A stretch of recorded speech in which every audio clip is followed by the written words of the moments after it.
Ladies and gentlemen, welcome to our today's presentation. And in our today's presentation, we want to have a look at a very common complaint that patients do present with, and that is blood in stool.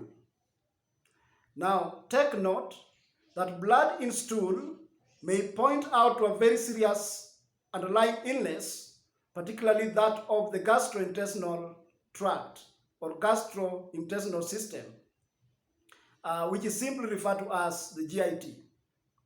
Now, take note again that there are three types of blood in stool, and that is one, it can be in form of hematochezia, or it can be in form of maligna or occult blood.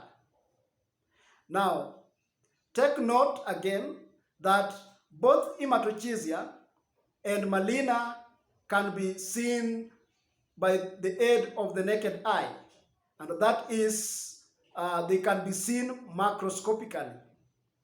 But when it comes to occult blood, it can only be seen or visualized by the aid of a microscope, and therefore referred to as blood that can be seen or blood in stool that can be seen microscopically. So what is the meaning of the three types of blood in stool that I've highlighted? Now let's look at them one by one, and let's start with hematochezia. So what is hematochezia? Hematochezia simply refers to the passage or passing of fresh red blood in stool through the anus. Maligna refers to the passing of black tarry stool through the anus. And I've said the two can be seen by the aid of the naked eye.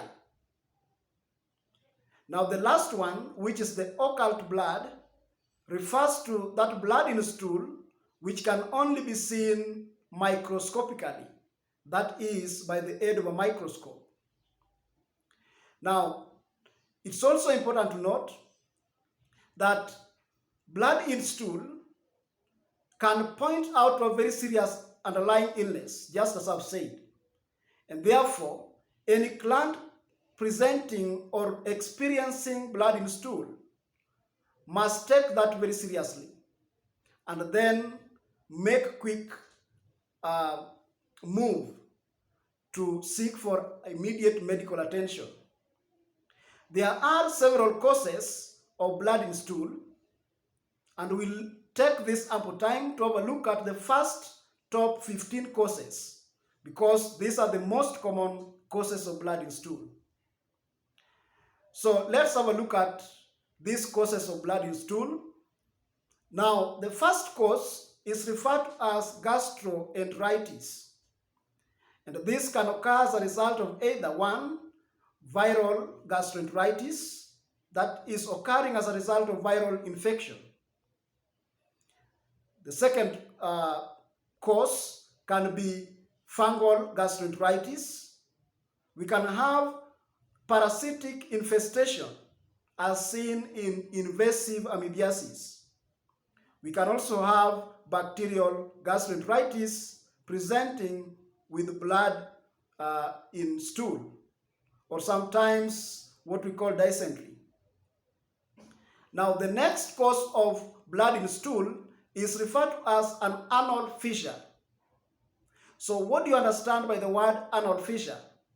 So an anal fissure is simply just a very small tear within the linings of the anus. The next cause of blood in stool is referred to as hemorrhoids, and hemorrhoids is also very common.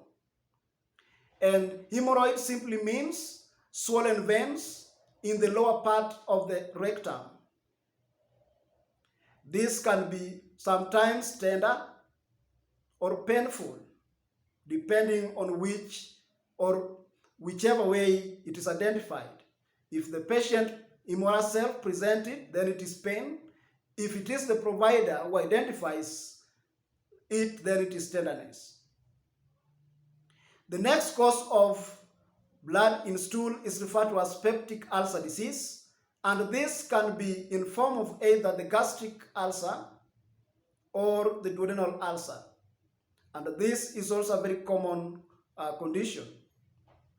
The next cause of blood in stool is referred to as diverticulum. And diverticulum simply means small pockets. These are just but small pockets that are found within the colon, or they can be found inside the colon. The next cause of blood in stool is referred to as inflammatory bowel disease, as seen in 1, Crohn's disease, or even ulcerative colitis.